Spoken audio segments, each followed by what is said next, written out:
Okay, I'll share the screen now with my video, just to make sure. Video, share. Perfect. You can probably see it. And Yep. okay, I'll just press the play button and admit it all. 3, 2, 1. I'm admitting all of the people now.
Hello, good morning. Good morning, everyone.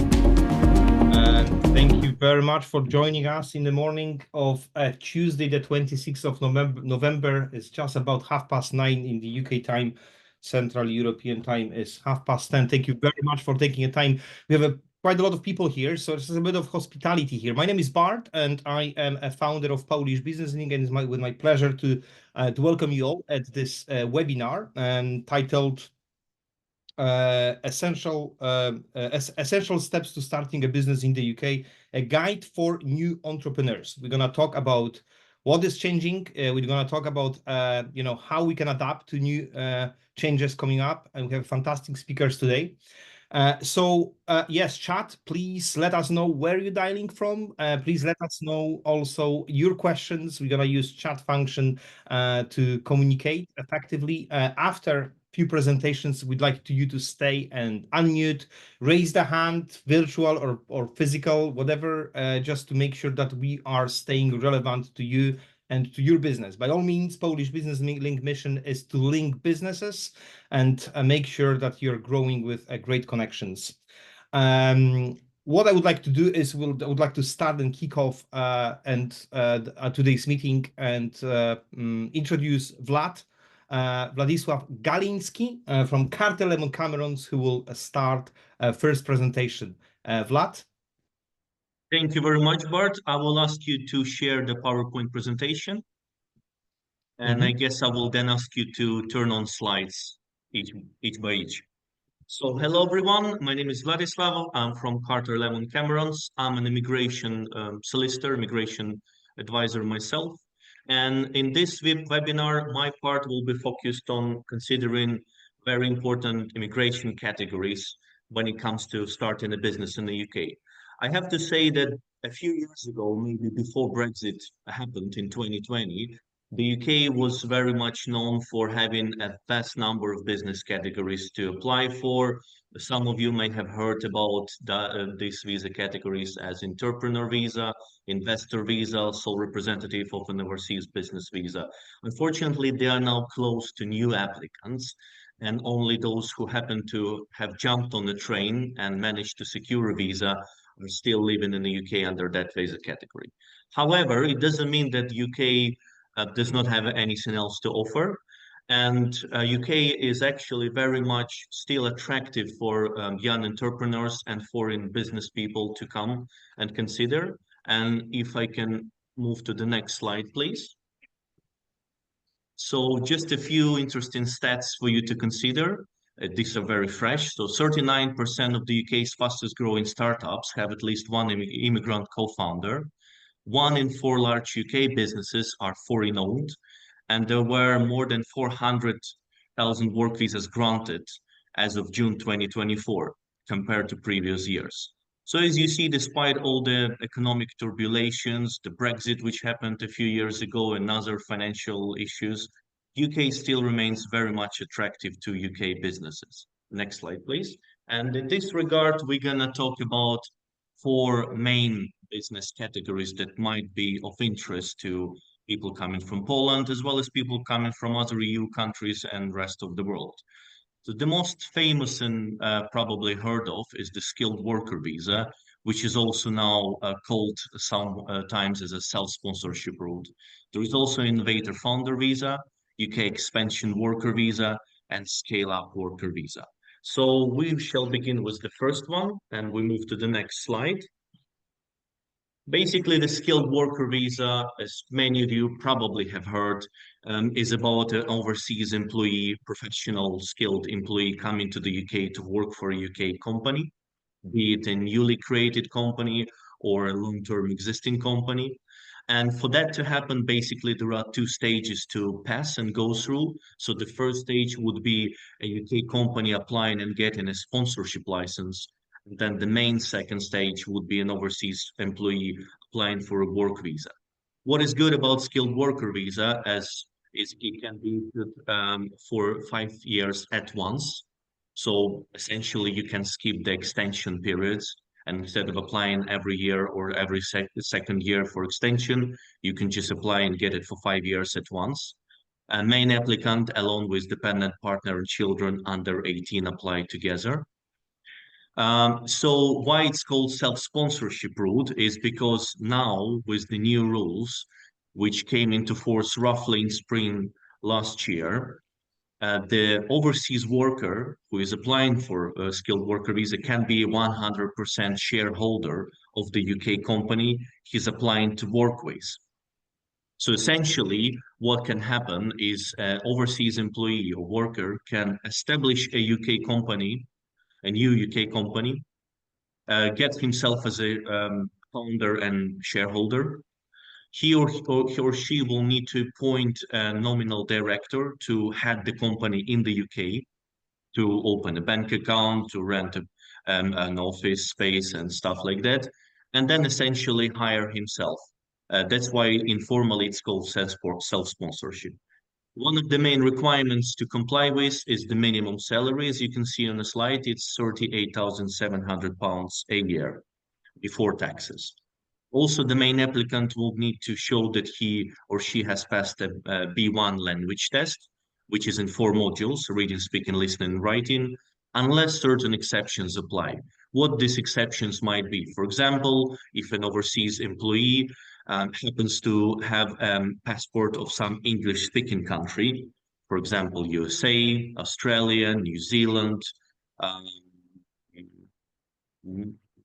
Malta, I think Cyprus as well. So pretty much almost all foreign, all colonies that used to be part of the United Kingdom. There are some restrictions placed on the main applicant under the skilled worker visa, in that he has to work for his main employer Monday to Friday, morning to evening. However, he may also do overtime work without limits, as well as do a second job up to 20 hours per week. So essentially, it would be doing evening job or weekend job. However, as we talked earlier, if an overseas employee has got a skilled worker visa by way of self-sponsorship, meaning that he owns the company himself, effectively he or she can run the business in the UK via his company as a legal entity, and basically thereby not only earn himself a salary, but also doing the business he wants and the way he wants. Dependent partner and children are not given any restrictions, so they can work, study in every company or in every university they want. And the skilled worker visa leads to British citizenship after 6 years. So if to decipher it, it means that you can apply for settlement after 5 years and 1 year after for British citizenship. So it's 5+1. This visa is quite famous nowadays for overseas employees and workers coming from EU countries as well as the rest of the world because it's quite secured. It guarantees you settlement in the end and citizenship. The restriction obviously is salary, which may be an issue for certain people. And obviously it ties you to a certain extent to your employer. However, as I said, you happen to be an owner of your own company or part owner, it's actually this issue is pretty much lifted. So now we go on to the next slide, and it's innovator founder visa. This is relatively new visa category. A year and a half ago, there was another visa category called innovator visa, which didn't find itself very popular. And then the UK Home Office, which is the immigration authority in the UK, has changed the name to innovator founder visa and slightly updated the requirements. Pretty much, it also comprises of 2 stages, which are slightly different though to the skilled worker visa in a way that you first need to get an endorsement letter, which is like an approval letter from one of the 4 endorsing bodies in the UK, and then you get a visa. So the main criteria to apply for innovator founder visa is that unlike a skilled worker visa, there is no company you have to be attached to. It's basically about you and your business idea, whether it's the idea which still exists on paper or perhaps is the ideas that's already been used in practice in your home country, for example, in Poland. So you need to prove that your business idea is new, innovative, viable, and scalable. It doesn't, however, mean that you have to create a new wheel or create something that has never existed before. So you don't need to go to that lens. However, you need to show and prove that whatever business idea you have, even though it's based on something that is already existing, it still has its own new features or additions which pretty much make your business idea stand out from other business ideas. Obviously, it cannot be just a copy paste from what is already existing. Main applicant and dependent partner and children under 18 apply altogether. The requirement for English language is slightly higher than in skilled worker visa. It's B2. So it's, I would say, upper intermediate level. It's close to native speaker. However, there are much less restrictions on what you can do when you get an innovator founder visa. So pretty much you can set up your own business. You can work as a self-employed person, like an entrepreneur, individual entrepreneur, or work for someone as a hired employee. So there's pretty much quite a freedom on what you can do. The restriction here is that you would have to, whatever you do, either set up your business or work for someone or work as a self-employed, you have to work in the same area of business which your business idea was based on. Dependent partner and children don't have any restrictions as well. And this leads to British citizenship after 5 years for the main applicant and after 6 years for dependent partner and children. So the innovator founder visa is issued for 3 years. However, after 3 years, main applicant can apply for settlement or can extend it for another 3 years if certain conditions cannot be met at this stage. Innovator founder visa is getting popular. I wouldn't say it's super popular nowadays, simply because not everyone might have an innovative business idea straight away to present from the table and get a visa granted. However, I see there quite an increase in number of applicants from all over the world, really, applying for this innovator founder visa and getting it granted. So this is something to consider as well. And now I move to the next slide and the next visa category, which is called the UK expansion worker visa. Well, in the beginning, I've told you that a few years ago, the UK used to have other business categories, one of which was sole representative of an overseas business. That is gone now to new applicants. However, what is good is that the UK government has introduced a replacement for that visa, which is called the UK expansion worker visa. It basically copies certain requirements and principles of the previous sole representative visa with a few addition and differences. There are two stages as well to consider. So there's got to be a UK company which has to secure a sponsor license from the UK government, and then a selected employee needs to apply from abroad. Basically, UK expansion worker visa is designed for foreign businesses trading overseas, and their business overseas has to trade at least 3 years and seek to establish a physical presence in the UK. And the foreign employee to send to the UK after having worked at least 12 months for its overseas employees. So essentially, it copies the requirements which used to exist for sole representative visa, where an candidate for sole representative visa also had to wait and work for 12 months for his employer outside the UK. It is issued for 2 years. It does not lead itself to settlement. However, it provides a good link and bridge to then transition to skilled worker visa, which leads to settlement, as we know, after 5 years, and then secure British citizenship. What it means in practice? In practice, it means that the UK company gets established, gets sponsorship license, then overseas company, let's say in Poland, sends you as an employee to the UK. You get a UK expansion worker visa for 2 years. During these 2 years, the UK company for which you work applies for another sponsor license under skilled worker visa, and just before the completion of 2 years period, you switch to skilled worker visa inside the country. And obviously, your dependent partner and children switch with you.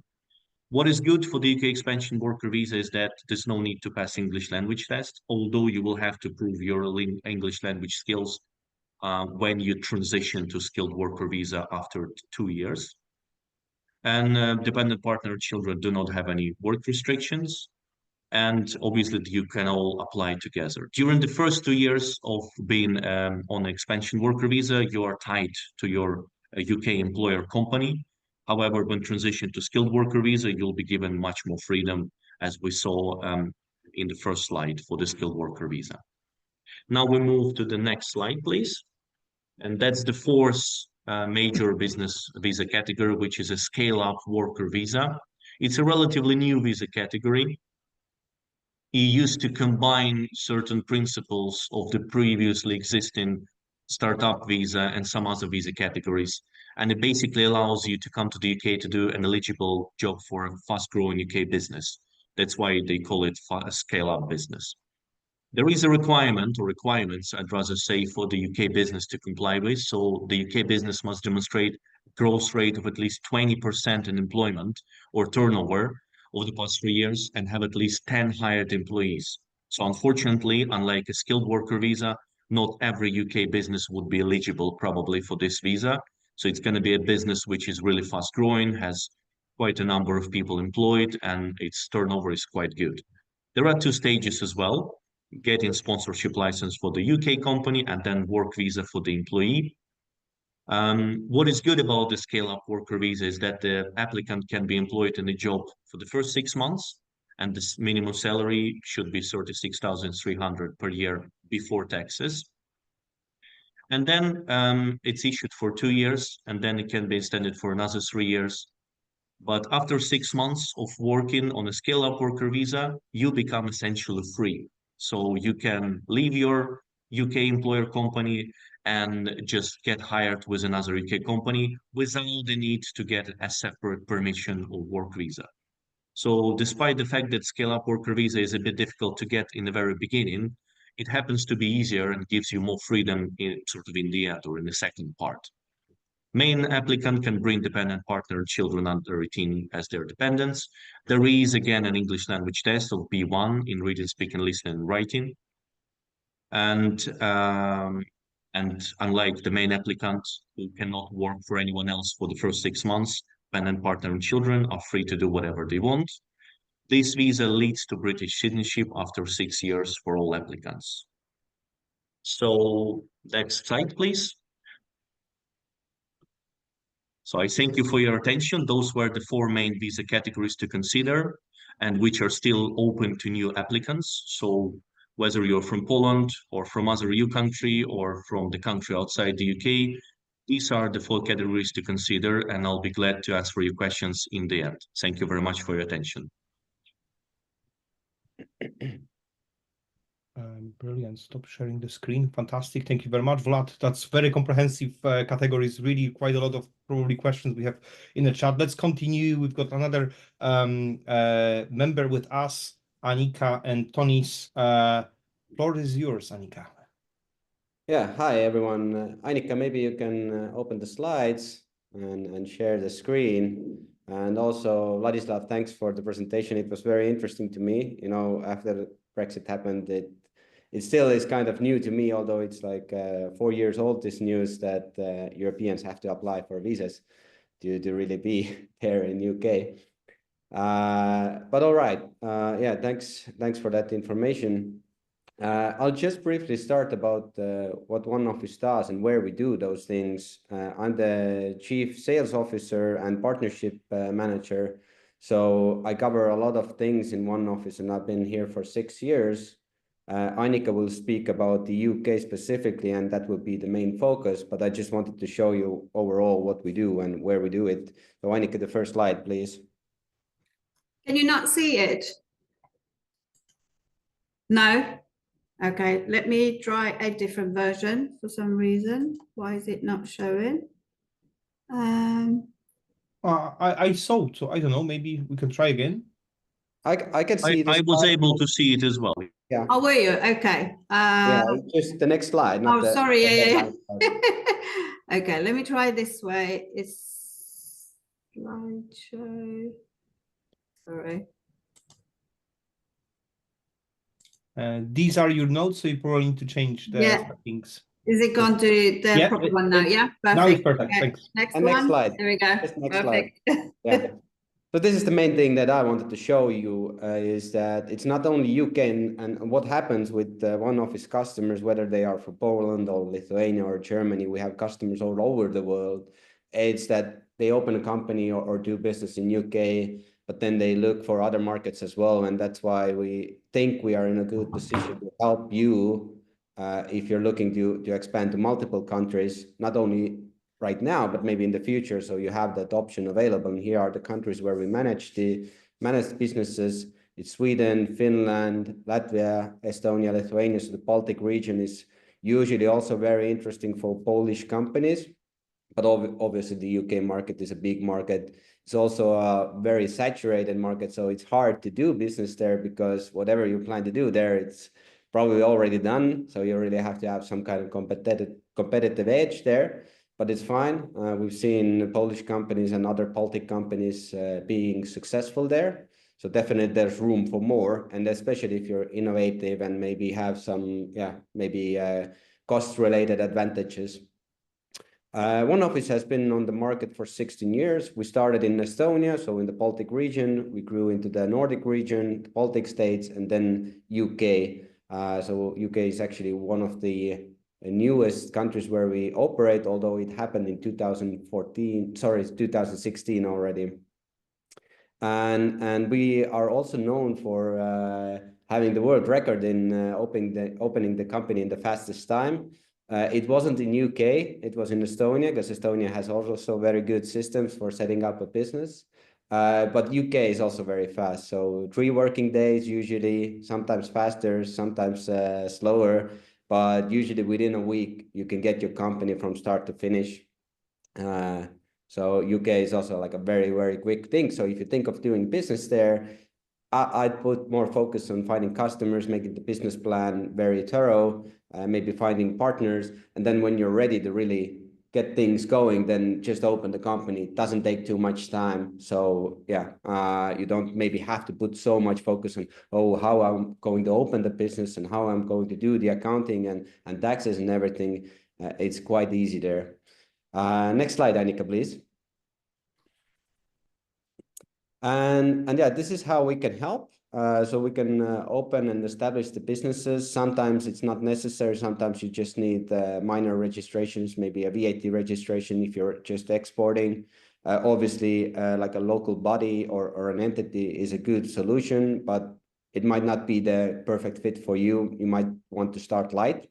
So that's how we help. And then in the back office, we manage your accounting and taxes and reporting, so everything would be legally compliant. And yeah, most of our services related to the UK branch is available online. So you really, if you don't want to speak with anybody, you don't want to hand holding, although Annika is available to do that, you can actually do everything online on our portal, online portal. You just log in, you open a company, you add the extra services you need, and yeah, it automatically kind of proceeds from there. But this is me. I want to really give the floor to Annika, because Annika will speak more about the exact details, what to consider when opening a business in the UK. So Annika, floor is yours. Thank you. Thank you, Dennis. Thank you, Vladislav. Very interesting and very sort of, yeah, Vladislav, thank you very much for those key facts that you gave at the first slide. It was interesting to know that 1 in 4 companies are foreign, and I can probably contest. Yeah, I can agree with that, because we have lots of foreign directors and shareholders. So yeah, I think there's this kind of, we've sort of put down 3 key considerations when starting a business in UK, and just to highlight what Jenny said about how quick it is in UK. So in the last sort of couple of months, it's taken Companies House about 1 or 2, well, 2 days and then 1 day to register a company. Yesterday, in my opinion, I had a record-breaking result in 3 hours. So I submitted the registration at 9 o'clock in the morning, and 12 o'clock in the afternoon, the company was registered. So very happy news to present to the client. But obviously, you know, there is work that needs to happen before we get to the point of registering companies. So there are the key things that I've thought that would be worth mentioning. So obviously your company name. There are some rules in UK around that. So certain words you need agreement and permission to use, like anything to do with the government, NHS, or royal names, royal family, princesses, king, you need proof for that. So if your surname is King and you want to open a business with the word King in it, you will need to seek approval, and you need to provide proof that your name really is King. So yeah, also business activity. So there are codes for any field that you start your business, whether it's manufacturing, whether it's e-commerce, whether it's medical products. So you need to sort of go through a long list of codes and choose the ones that are most appropriate. We can help you with that if you get stuck. There are about, you know, hundreds of those codes that you can choose from. So, you know, always happy to talk it through and kind of try and come up with the best one, but you can always change them as well. So if you start and you kind of add things, you know, you can always go back and change that. Another key thing, obviously, to think about is your share structure and your shareholders, and that includes a director. So in UK, you only need 1 director and 1 shareholder, who can be the same person. So, but what I'm suggesting that to think about it really hard is that once you sort of register your company initially, if you then want to go and make changes to your share structure in terms of adding different shares, adding more shares, you will need to liaise with a solicitor and kind of get changes made to your articles of association and so on. And, you know, there's not to say that you can't do that, but it is worth considering those things before you sort of get to the point of registering your company. And additionally to that, I think the other thing to know is that in UK, every company has to have a UK address, so UK registered address. So if you have foreign business owner, business founder, and you don't have access to UK address, this is the service we provide. We provide service for the company, and then you also have to have a registered address or address listed on Companies House for a director. It can be your home address if you're happy for that to be on a public record. If you prefer not to have it on a public record, then again, it's a service we offer alongside with the registered address, the director's address.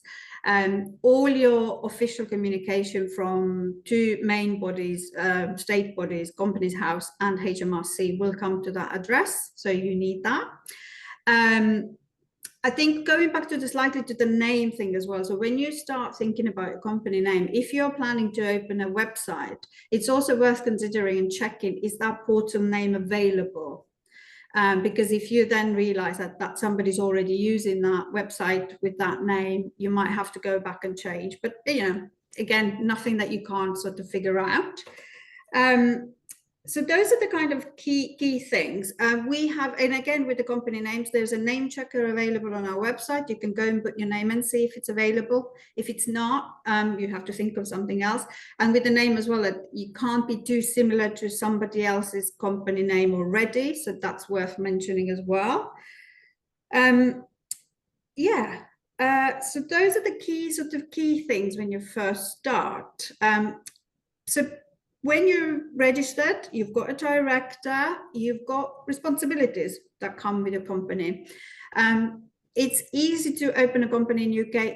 It's relatively easy to run a company in UK as well.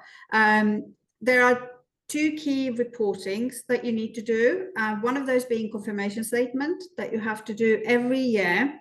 So if you set up a company today, what date is it today? 26th. So next year, 26th of November, you will have to submit a confirmation statement within 10 days, I think, confirming that your company details are the same, your name, company name, director, shareholders, and so on. If there's any changes, you can make those changes. And the other big reporting thing is the annual accounts and tax return. So in UK, your financial year runs from the date you start your company for a year, for 12 months, until the end of that month next year. So if you set up a company today, your financial year will come to an end on 30th of November 2025. And then from that date, you have 9 months to submit your final financial reports. So annual accounts that go to Companies House, and then your tax return that will go to HMRC. So 2 key things.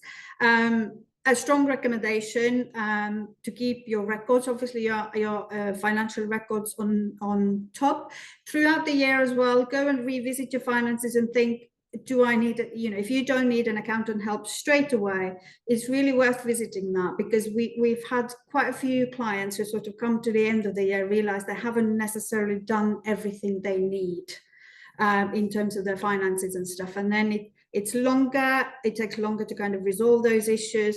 So always worth to sort of revisit that every so often. The other responsibility that Companies House is now getting much stricter on is reporting any changes to your company throughout the year. So if there are changes in your share structure, your address details, if your personal address changes, you have to report those changes within 2 weeks. So, and Companies House is getting much stricter. And going back to confirmation statement, if you don't fill it on the Companies House register on time, you will have a big red letter saying, overdue. The same for accounts. And if you don't fill them on time, Companies House can take your company off the register. Getting it reopened is possible. It's time consuming and it's relatively expensive. I think a couple of years ago, it was £150, just the Companies House fee. As of, I think a couple of months ago, that fee is now nearly £500. It is actually £500 with it. So the changes are kind of coming in terms of how Companies House works. And the other key consideration, obviously, as a director, is a VAT registration. So in UK, if you think that in the next month your revenue will go over £90,000, you will have to put VAT registration in straight away, because you have to register yourself within that year. That's the threshold. You can also register for VAT if your threshold is less than 90,000. That's possible as well for certain, if you need to claim VAT back. We also support clients with companies abroad who do business in UK and need VAT registration here. So that's again, if you've got a foreign company and you need help and support, that's what we can support with. A slight warning note, getting a business started is quick in UK. Getting a VAT registration is not quick. It can take 4 to 6 weeks getting it sorted. So it is a lengthy process. HMRC is bit behind with their digital skills, let's put it that way, and their resources. And I think that's been in the news in UK quite a few times, that resources are lacking in there.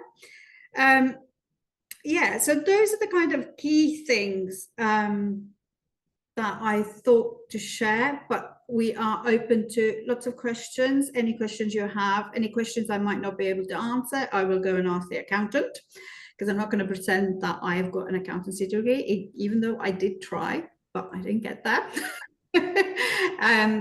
So yeah, thank you very much. And yeah. Fantastic. Thank you very much, everyone, Anika and Tonis and Vlad.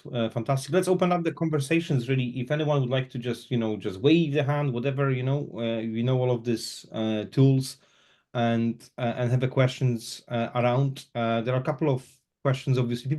Everyone is asking for the recording. Yes, we're going to distribute this. Give us a time for the servers to save all of this, and then we're going to send to you. Lots of different questions in around. Maybe I will kick off with Vlad and the question about that visas are still open. Does it mean that there is some sort of quota?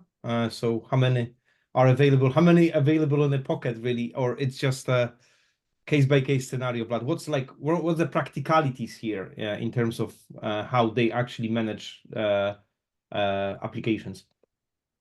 Thank you very much for this question.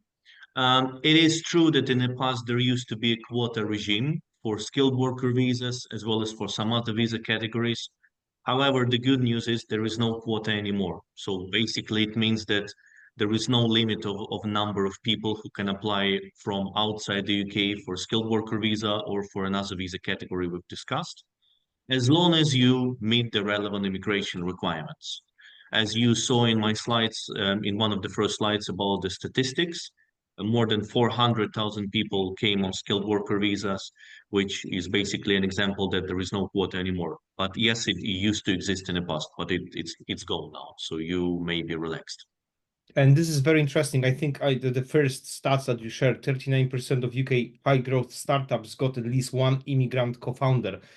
This is massive. Like we're talking about nearly half of the startups. Yes, it's nearly half. It's nearly half. Yeah, and it's not only European Union; it's rest of the world, because the economy is booming. UK still remains to be an attractive business market for foreigners, both coming to work as professionals, single professionals, or establishing their own business, in implementing their business ideas, medium, small, large. So yeah, it's really attractive still, and the examples of the visa categories that are still existing, are still open to new applicants, is the good example for that.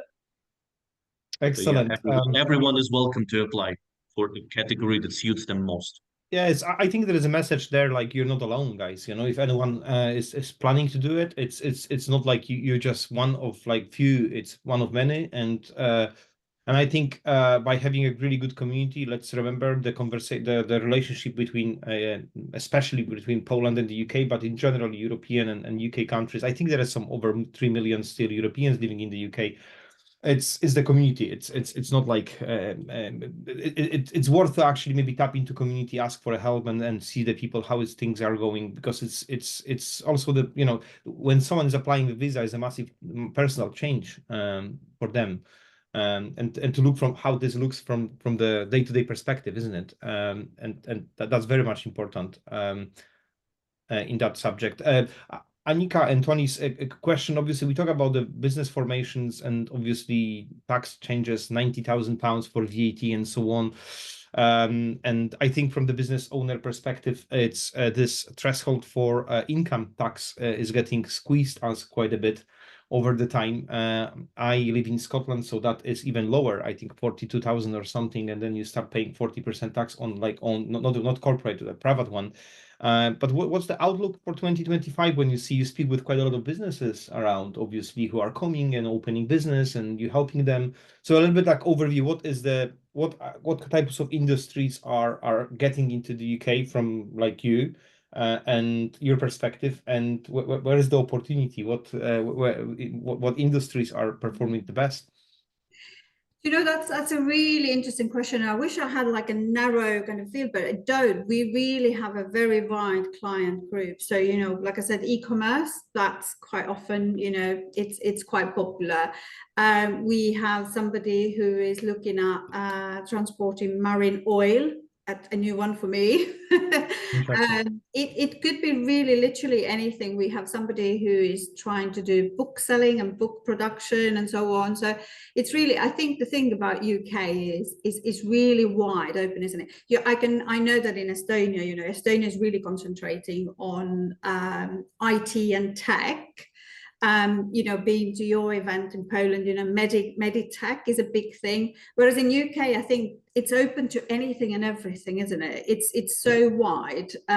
Yeah, I'm just trying to think what the latest ones. We have a sports field manufacturer who does the floors for the sports field. So, you know, any idea you have, I don't think there is no point of sort of thinking, oh, that's not a good idea. And, you know, obviously, you know, market research, do your research and stuff. But yeah, I wouldn't say that there is a one specific field. It's open to, yeah, anyone and everyone. IT is obviously, you know, big here as well, and AI and so on. But this is our experience. Yeah. Excellent. I think you Tony, you asked the question about the taxes, especially from the tax perspective of someone like you. And eventually you have a business in the UK and you start selling to, I don't know, US, maybe to India, maybe to Poland, to Estonia, to whatever. So basically you have a business in the UK, but selling outside of the UK. And then obviously the question about the taxes, is company fully taxed in the UK if the business activity happens actually outside of the UK? So basically taxes and where they are located. It's pretty complicated subject, isn't it? So the corporate tax still stays in UK. So even if your business activity takes abroad, if you register a company here in UK, so your corporate tax is between 19 to 25%. So it's up to 50,000 in profit is 19%, and then between 50 to 250, it's between 19 and 25. There's like different categories there, and then over 250, it is 25%. But if you're taking out dividends as a director, that depends on where you're from. So, you know, UK has double tax treaties in place with many countries. So that's more specifically then again worth looking into that, you know, what your plans are around taking your money out and paying profits to yourself. And that tax will normally go where you're based.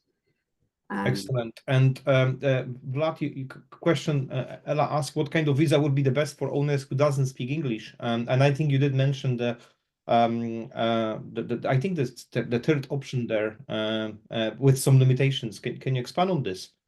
Yeah, unfortunately for the main visa category, which is a skilled worker visa, there is a requirement for English language at level B1, which is like an intermediate level, the level we speak right now with you, Bart. However, there is a visa category, which was the third option called UK Expansion Worker Visa, where there's no English language requirement at all. However, as far as you remember, and as far as our viewers may remember, this visa category provides for an opportunity for a worker to be pretty much seconded from abroad to the UK to work in the UK branch. So I'm not sure what the person who's asking the question meant by that. So if you don't have an overseas employer, but only have your own business in the UK, unfortunately, the expansion worker visa might not necessarily be an option for you, because for that visa category to apply for, you need to have a foreign company in the first place.